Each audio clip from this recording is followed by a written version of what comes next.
Buenos días. ¿Cómo estamos? ¿Ya despiertos después de ese saludo de Daniel? ¿Ya? ¿Sí? Un poco ya listo, calentado, ¿no?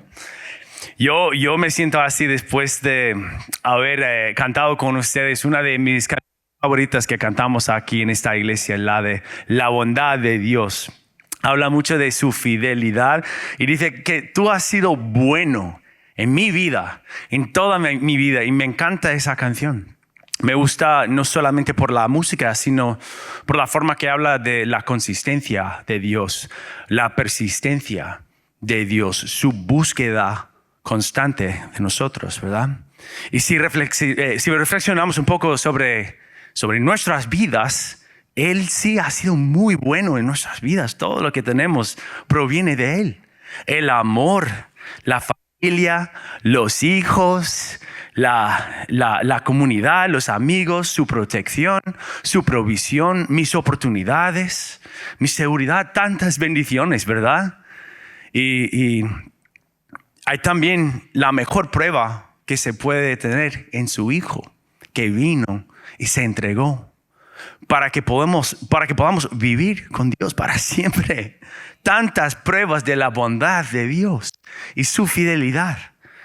Sin embargo, nuestros corazones están inclinados siempre a pensar en no el Creador, sino su buena creación, lo que es apenas una reflexión de su bondad.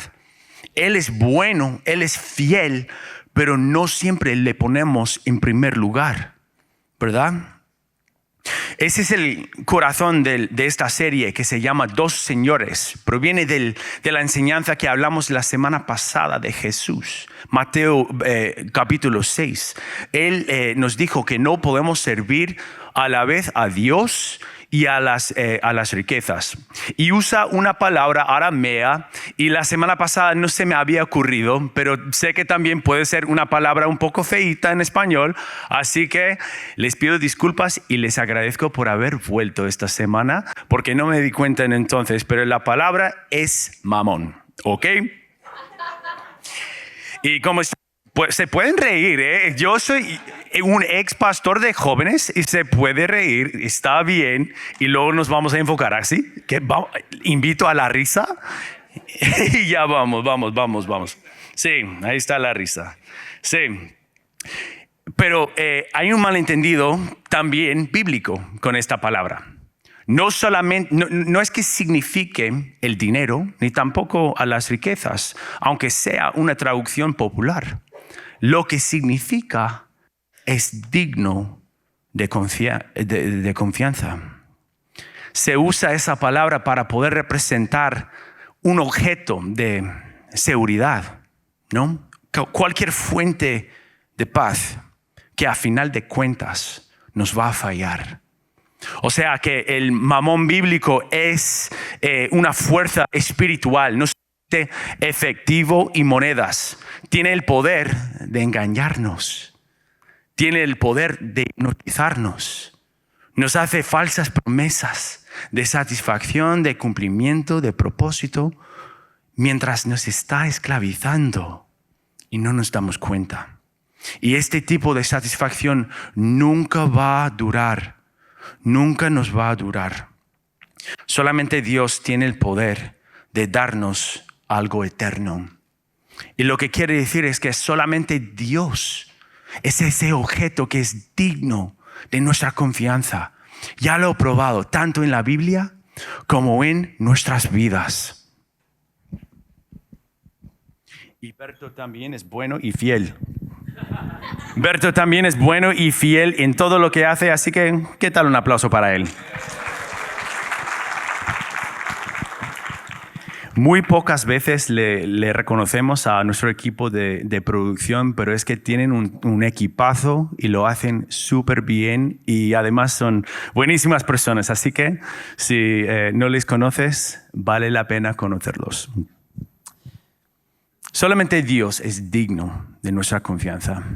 Y Jesús hizo esto muy claro. Lo ha dejado cristal. Solo puedes tener a un Dios, a un Señor. Y si tenemos más que uno, Jesús nos promete que odiaremos a uno de estos. Y hablamos del dinero la semana pasada como uno de esas manifestaciones, de esa fuerza digna de confianza, ¿verdad? La que más abiertamente y constantemente intenta gobernar sobre nosotros. Y la palabra de Dios, de Jesús mismo en la tierra, en Mateo 6, nos retó a reflexionar en dónde guardamos nuestro tesoro y qué pensamos que es nuestro tesoro. Así que como el dinero compite tanto con Dios para nuestra atención, esfuerzo, devoción, la palabra diezmo puede causar unas preguntas. Puede ser un tema también incómodo. A veces no se sabe lo que es. Sabemos que tiene que ver con la ofrenda, pero ¿de dónde provino? ¿Tenemos que diezmar, sí o no? ¿Está claro o no? ¿Es pecar no diezmar? Y hay algunos de ustedes que conocen un poco la historia del diezmo, pero aún siguen con la pregunta. Si provino de la ley de Moisés, de esos tiempos, ¿por qué sigue siendo relevante el diezmo? ¿Y por qué debería de confiar en la iglesia con mi dinero? Que yo he trabajado para ganar eso, ¿por qué debo de confiar en la iglesia que tantas veces nos decepciona? Y al corazón de esa pregunta, yo creo que estamos todos haciendo una pregunta parecida. ¿Qué exige Dios de mí? ¿Qué quiere Dios de mí? ¿Qué requiere Dios de mí? Y como les dije antes, yo era pastor de jóvenes, 8 años antes de ser pastor de menos jóvenes. Y tenemos unos jóvenes muy maduros en esta iglesia. Hacen buenísimas preguntas, están devocionados a la palabra de Dios, a pasar tiempo con Él y su desarrollo espiritual. Y lo hacen mucho mejor que muchos de nosotros, ¿verdad? Pero después de años con ellos, muchos campamentos, muchas reuniones los martes, muchos momentos en que servimos juntos en la iglesia y muchos caminos en autobús, hemos tenido muchas conversaciones en que me han hecho la misma pregunta. Y me hacen la pregunta así: Roland, ¿es pecado si yo hago? Y lo puedes terminar la frase como tú quieras. Si yo fuera a hacer esto, sería pecado. Y con los años fui formulando esta respuesta. No estás haciendo la pregunta correcta. No estás haciendo la pregunta correcta. Yo creo que esa perspectiva causó muchas de las personas que me la hacían a entender la palabra de Dios como reglas, como requisitos legales y no el camino para la vida abundante que Jesús hizo por nosotros. Verás que el cristianismo no se trata de los pecados que nosotros en nuestras fuerzas somos capaces de evitar cometer. Se trata de una entrega diaria a Jesús para que Él vaya transformándonos a través de la renovación de nuestras mentes. Se trata de hacer la justicia, amar la misericordia y caminar humildemente con Dios. Se trata de cuidar los que necesitan ayuda, de los huérfanos, de las viudas y alejarnos cada vez más de la contaminación de este mundo. Se trata de buscar una relación auténtica con Jesús para que el Espíritu Santo te haga dar fruto que le glorifique y que le represente a un mundo quebrantado. Así que si preguntas lo que es que Dios requiere de ti, solo para que puedas saber ¿Qué tan cerca puedes llegar al borde sin ser etiquetado un pecador? Te tienes que preguntar, ¿quién es mi Señor? ¿A quién quiero servir? Y si el mamón, ¿no?, digno de confianza, tiene más control de mi corazón, de mi mente y de mi alma que Dios, pues tenemos que preguntarnos. Porque solamente podemos escoger a un Señor, dice Jesús. Pero si tú crees que las palabras de Jesús, si tú crees en sus palabras que solamente puedes servir a un Señor y quieres que sea Él tu Señor, puedes comenzar esa pregunta así. Como Jesús me salvó, como yo no tenía esperanza, como Jesús me hizo justo en la vista de Dios, como Él sufrió en mi lugar, como Él venció a Satanás por mí, entonces Dios es mi Señor. Él hizo lo imposible para mí y me dio todo. Así que soy agradecido, vivo con gratitud en el corazón y por eso quiero agradar a Dios. ¿Qué quiere de mí? ¿Qué quiere Dios de mí? Ese Dios que me ha dado todo, que ha sido bueno, que ha sido fiel. ¿Qué es lo que Él quiere de mí? Hoy vamos a hablar de la enseñanza bíblica del diezmo y hacernos esa pregunta. Si Dios es el Señor que quiero escoger entre los dos, ¿qué quiere de mí? Así que vamos a comenzar con el primer diezmo que pasó en Génesis 14:20. Es la historia de Melquisedec y Abraham. Abraham tiene una victoria en la batalla y Melquisedec le da, es un sacerdote y le da pan y vino y le ofrece también una bendición reconociendo que esa victoria en el campo de batalla provino de Dios.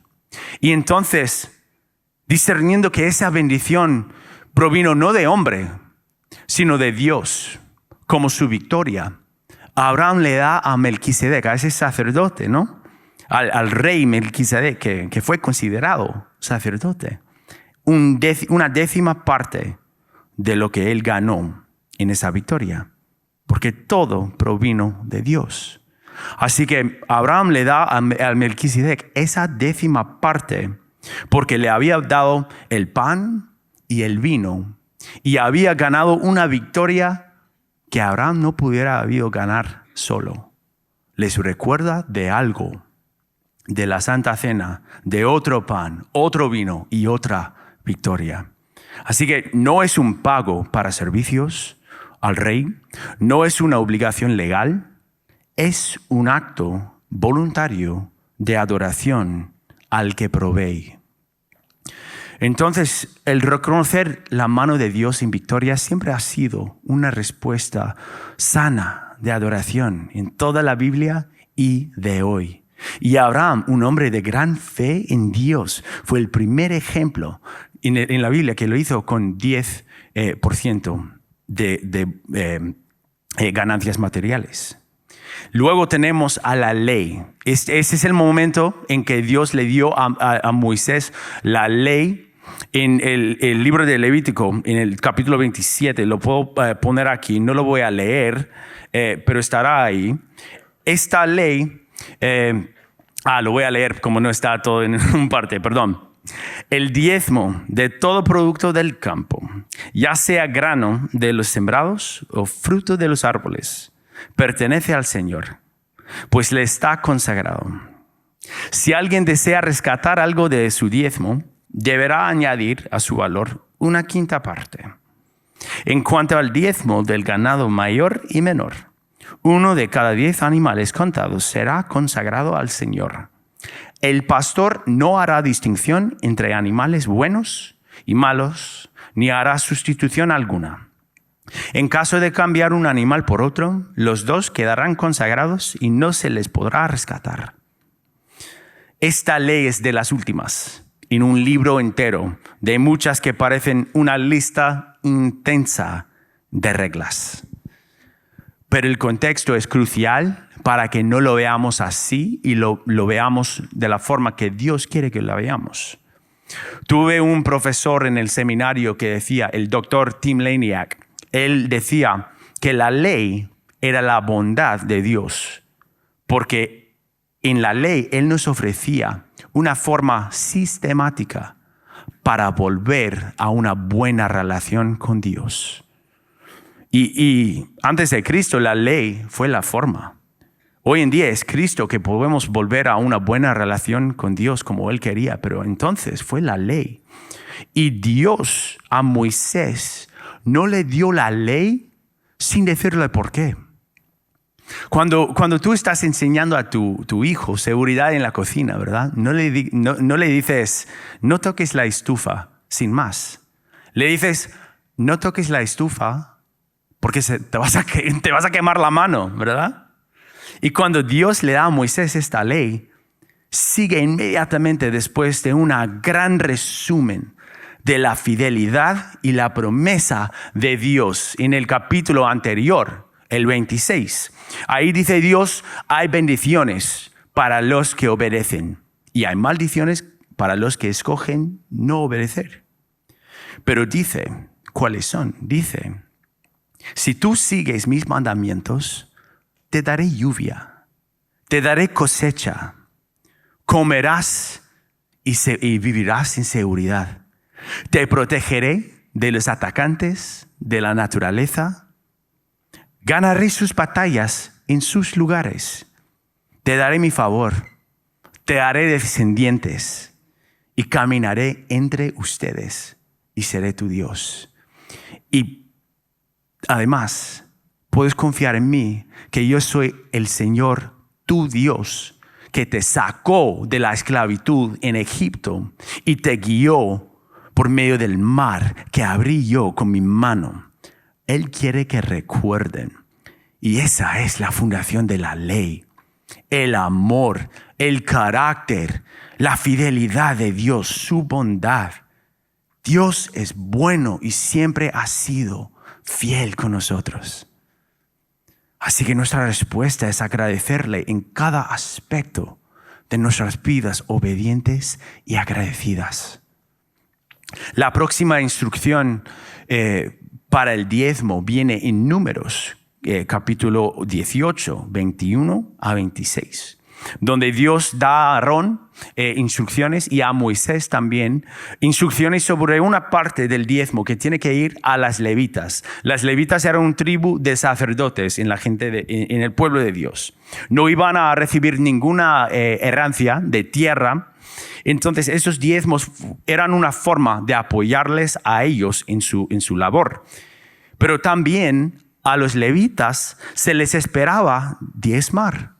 Así que ni siquiera los ministros de Dios que el diezmo apoya somos exentos de esa regla.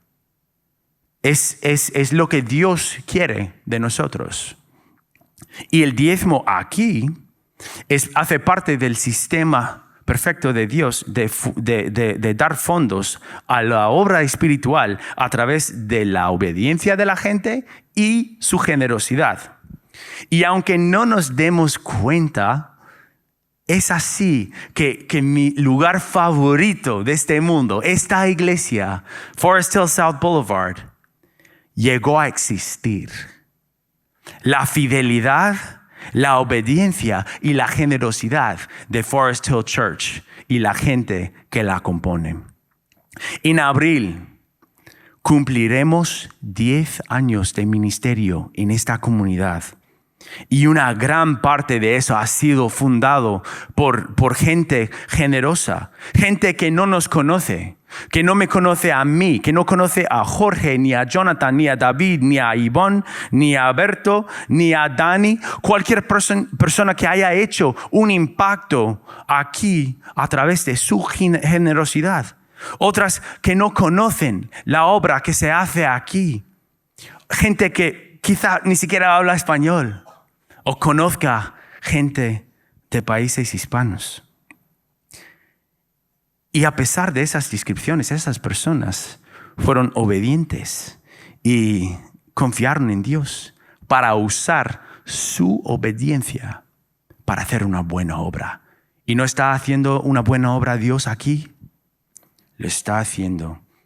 Y también voy a reconocer que tantos de ustedes están haciendo lo mismo y han fielmente hecho lo mismo. No importa el tiempo, eso le agrada a Dios. Has confiado en Dios, dando a la iglesia, confiando que va a usar tu fidelidad para su propósito. Entonces, después de esas instrucciones en Levítico y en Números, sí se encuentran más instrucciones en el Antiguo Testamento.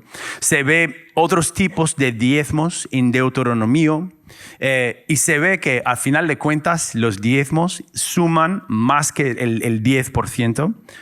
Pero la verdad es que a esta altura ya nos estamos preguntando, ¿esas leyes nos aplican a nosotros también? Y para los que quieren saber qué exactamente, de dónde viene esta alegría, esta esperanza que tienen los cristianos, es que nosotros creemos que Jesús hizo lo imposible por nosotros. Nosotros creemos que Él murió en nuestro lugar para que pudiéramos vivir siempre con Dios. Creemos que Jesús fue el Mesías prometido de Dios desde el inicio, prometido al pueblo de Dios desde el inicio. Su historia, el pueblo de Dios en el Antiguo Testamento, que fue a pesar de su deseo de seguir a Dios, de hacerle su Señor constantemente, de vivir como Él quería, de un corazón agradecido, nunca llegaron a ser santo de la misma forma que Dios es santo. Y es nuestra historia también. Somos todos pecadores, somos todos quebrantados, tristes, enojados y hemos pecado. Pablo dice en Romanos 3:23 que todos somos deprivados de la gloria de Dios. Y gracias a Dios que Jesús tuvo toda la gloria de Dios. Y Jesús, Dios en la carne, dejó el esplendor del cielo para estar entre nosotros, para demostrar el amor de Dios en todo lo que hacía, todo lo que decía y en dar su vida por nosotros. La Biblia nos dice que sí, a través de Él obtenemos la justicia de Dios. Así que si tú estás aquí y tú no sabes que Dios te ama, yo estoy aquí hoy para decirte que sí, te ama y te lo ha demostrado muriendo en tu lugar. No hay mayor amor que eso. Y quizás has venido solamente para escuchar esto esta mañana. Dios te ama y lo ha demostrado muriendo por ti. Tu pasado, ya sea bueno o malo, no importa. Porque nada que podemos hacer nos pueda ganar la salvación. Pero Jesús, en su amor por nosotros, ha sido bueno y fiel. Así que si tú clamas el nombre de Jesús para salvarte y comprometerte a hacerles tu Señor, sobre todo en el mundo, sobre el dinero, las relaciones, el éxito, entonces Dios te invita a esa vida abundante que no solamente comienza cuando te mueras, sino hoy mismo comienza. Esa es la buena noticia. Así que cuando tiene que ver con el dinero o lo que nos exige, nos pide, nos requiere Dios, nunca se trata de chequear en una caja diciendo, sí, yo cumplí con la regla. Porque no podemos cumplir con todas esas reglas. Dios a Moisés le dio la ley para demostrar al mundo entero que no podemos llegar a ser santo como es Él. Y luego Dios se dio a nosotros para darnos una forma de ser vistos como justos en sus ojos. Así que Pablo dice en Romanos 6 que ya no estamos bajo esa ley, sino bajo la gracia. La gracia de Dios se escribe es algo bueno que no se merece. Entonces no estamos bajo la ley, estamos bajo la gracia de Dios. Y es alguien que realmente entendió a ese mensaje. Era un pecador horrible. Arruinó muchas vidas en las familias de creyentes en el inicio de la iglesia, en ese periodo. Pero Dios le redimió a través de un encuentro con Jesús. Así que de su experiencia, Él es capaz de enseñar cómo alabar a Dios en cada parte de nuestras vidas. Y Él habla a la iglesia corintiana sobre la práctica del dar el dinero. Así que mientras vamos encerrando, quisiera compartir un poco de su enseñanza acerca del dar, particularmente en la iglesia, para que podamos tener una forma de considerar el diezmo para hoy en día y para considerar y entender por qué se da a la iglesia. Así que para esta parte les voy a invitar que se pongan de pie para leer esta palabra de Dios.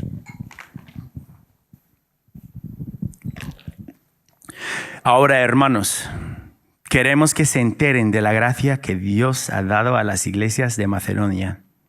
En medio de las pruebas más difíciles, su desbordante alegría y su extrema pobreza abundaron en rica generosidad. Soy testigo de que dieron espontáneamente tanto como podían, y aún más de lo que podían, rogándonos con insistencia que les concediéramos el privilegio de tomar parte en esta ayuda para los creyentes. Incluso hicieron más de lo que esperábamos, pues se entregaron a sí mismos, primeramente al Señor y después a nosotros, conforme a la voluntad de Dios. De modo que rogamos a Tito que llevara a feliz término esta obra de gracia entre ustedes, puesto que ya la había comenzado. Pero ustedes, así como sobresalen en todo, en fe, en palabras, en conocimiento, en dedicación y en su amor hacia nosotros, procuren también sobresalir en esta gracia de dar. No es que esté dándoles órdenes, sino que quiero probar la sinceridad de su amor en comparación con la dedicación de los demás. Ya conocen la gracia de nuestro Señor Jesucristo, quien era rico y por causa de ustedes se hizo pobre, para que mediante su pobreza ustedes llegaran a ser ricos. Aquí va mi consejo sobre lo que les conviene en este asunto. El año pasado, ustedes fueron los primeros no solo en dar, sino también en querer hacerlo. Lleven ahora a feliz término la obra para que, según sus posibilidades, cumplan con lo que de buena gana propusieron. Porque si uno lo hace de buena voluntad, lo que da es bien recibido según lo que tiene y no según lo que no tiene. Maravilloso. Esa es la palabra de Dios. Entonces, al inicio, Pablo dice a esa iglesia, a los corintios, que las iglesias en Macedonia estaban siendo tan generosos con lo que tenían que les costaba. No dejaron que sus pruebas les impidiera de ser generoso con todo lo que tenían, sus posesiones, para poder servir a la gente de Dios. Y Cristo también fue generoso porque Él dio todo. Así que cuando damos de esa forma sacrificialmente, de manera que nos cuesta, imitamos a Él. Y qué mejor ejemplo de imitar. Así que el versículo 8 dice, no es que esté dándoles órdenes, no es un mandamiento, no es una ley, es una prueba de la sinceridad de su amor. La identificación de quién es su Señor, el reconocer. Así que si decimos que es Cristo, entonces le imitamos en dar sacrificialmente. Y también tenemos otra buena noticia, no la buena noticia, pero otra buena noticia en el versículo 12.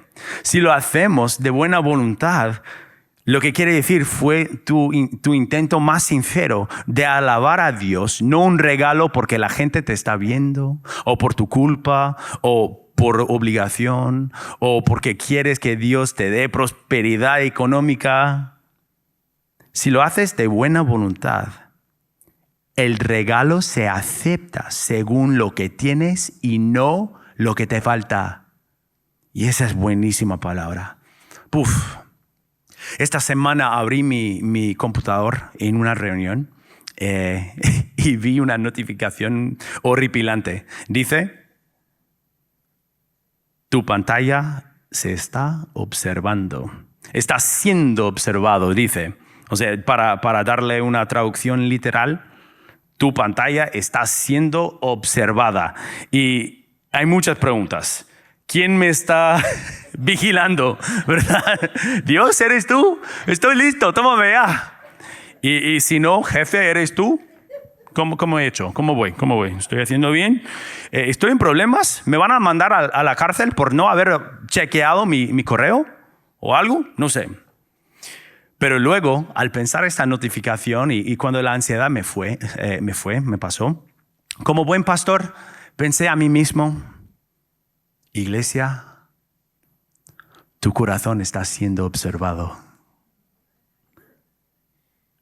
Sí, tiene gracia, pero es que sí, Dios conoce. Dios conoce nuestros motivos. Dios conoce tu generosidad.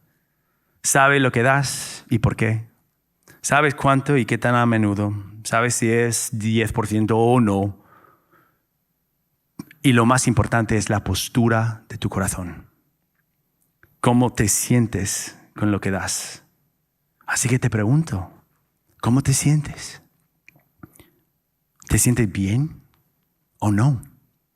Y si la respuesta es no, ¿por qué? ¿Qué es? ¿Qué palabra de emoción describe ese sentimiento? ¿Es culpa? ¿Es orgullo? ¿Es vergüenza? ¿Es duda? Quizá en la administración de la iglesia. Pregúntate y sé real contigo, ¿no? Lo que Pablo dice a los Corintios en el próximo capítulo es que Dios ama al que da con alegría. Así que esa es la meta. Quizá no llegues hoy, pero Dios ama al que da con alegría, porque nos está viendo al corazón, no a la cantidad, no al sumo de lo que das. Así que mientras la ley de Moisés, incluyendo los requisitos legales e instrucciones para ritos y ceremonias de alabanza del mismo Dios, aunque esa ley ya ha sido cumplido en Cristo, sigue siendo un camino bíblico hacia esa generosidad que Dios quiere para nosotros. ¿Me entienden? Dios, le tenemos que preguntar a Dios, ¿qué requieres de mí? Tenemos que saber qué exige Dios de mí. Y Él está viendo nuestros corazones. Entonces, Él quiere que tenemos un corazón alegre y generoso, porque así reconocemos el regalo que es Jesús. Y hay muchas palabras. Yo hice como una encuesta de cómo se llaman estos tipos de ruedas en español. Hay gente que dice rueditas, hay gente que dicen estabilizadores. Les voy a dejar adivinar quiénes son.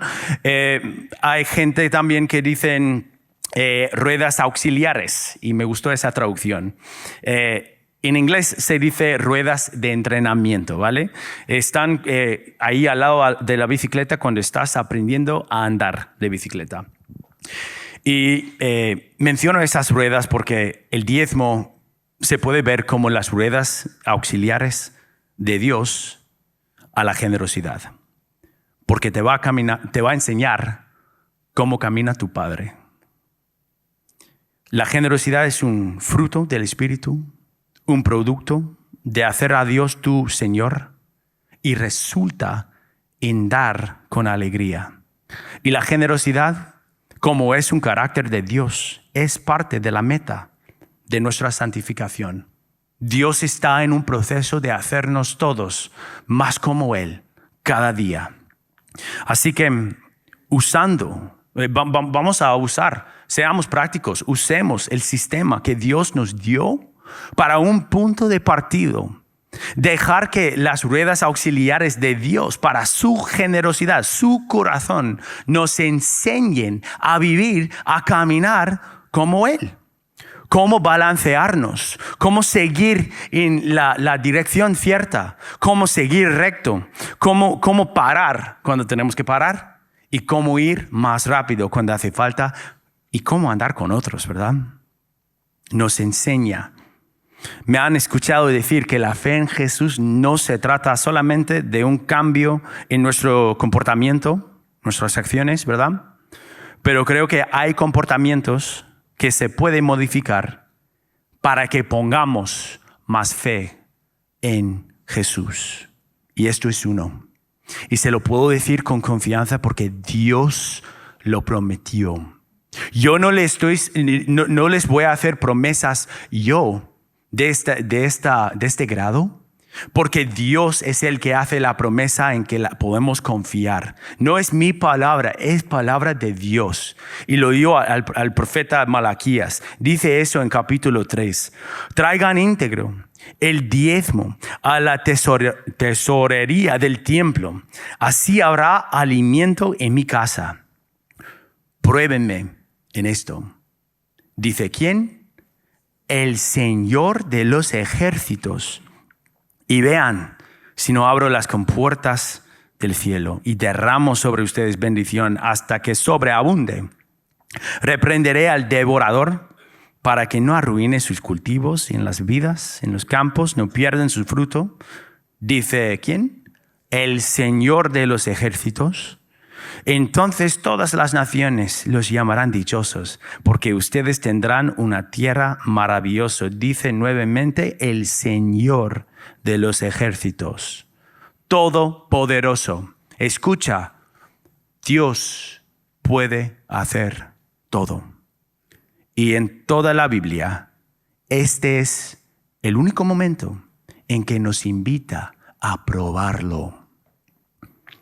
A probarlo. Así que para hablar a diferentes personas en el santuario, si todavía no estás dando un diezmo o no crees en ello, o nunca lo has probado, nunca lo habías entendido, o si tienes miedo porque el dinero no está fluyendo como querías, Dios te invita a probarle y tomarle en su palabra.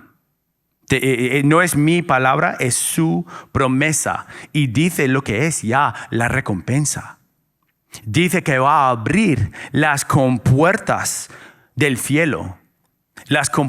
Dice las compuertas porque va a derramar su bendición sobre nosotros como una lluvia fuerte. Y te invita a probarle. Y si estás dando, estás chequeando la caja, ¿verdad? Pregúntate también, un desafío para ti. ¿Estoy yo en el camino a la generosidad? ¿Estoy yo de buena voluntad siguiendo el camino que Dios tiene para mí? ¿Estoy yo viviendo en obediencia? ¿Estoy dando con alegría o con amargo? No hay techo en la bendición de Dios. Pregúntate si estoy dando con alegría. Si solo podemos servir a un Señor, hay que preguntarnos qué requiere de nosotros. Y si está viendo nuestros corazones, verá lo que requiere. Ese es el desafío para todos. Y estamos en ese camino juntos. Y hay que contar en el poder de Dios para hacerlo. No está en nosotros.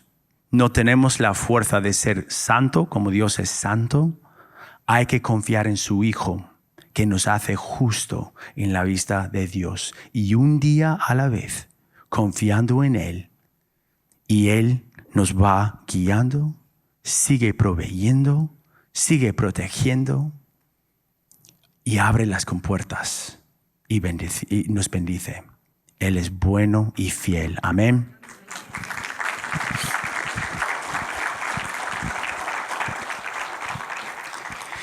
Vamos a orar.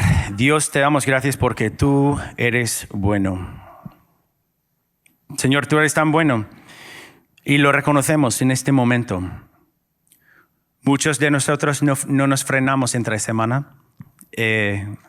Muchos de nosotros pensamos en los obstáculos de la vida, los desafíos, y el dinero es una forma que el enemigo nos asusta, Señor.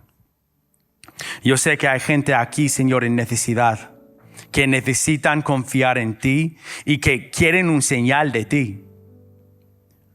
Señor, tu señal para ellos, uno de ellos por lo menos, fue Jesús, que demostró su amor en que se dio por nosotros. Así que no tenemos que preocuparnos de la mañana porque Él ganó la eternidad. Señor, dale su paz, el paz que sobrepasa el entendimiento humano. Danos tu corazón, Señor, para que vivamos como Él. Él dio todo por nosotros. Así que ¿cómo es que podemos imitarle en darle todo de vuelta a ti? Todo bueno proviene de ti, Señor. Ayúdanos a confiar en ti más hoy por tu palabra, que nos enseña cómo vivir como tú, Señor. Te doy gracias porque nos das una vida entera para poder aplicar estas enseñanzas, sabiendo que nunca vamos a llegar al estándar de Jesús. Pero, Señor, mediante la renovación de nuestras mentes, te pido que nos transformes de dentro para afuera. Te amamos, Señor, por tu buena obra. Tú has sido bueno, tú has sido fiel. Ayúdanos a ser como tú. Es en el nombre de tu Hijo que se dio por nosotros. Amén.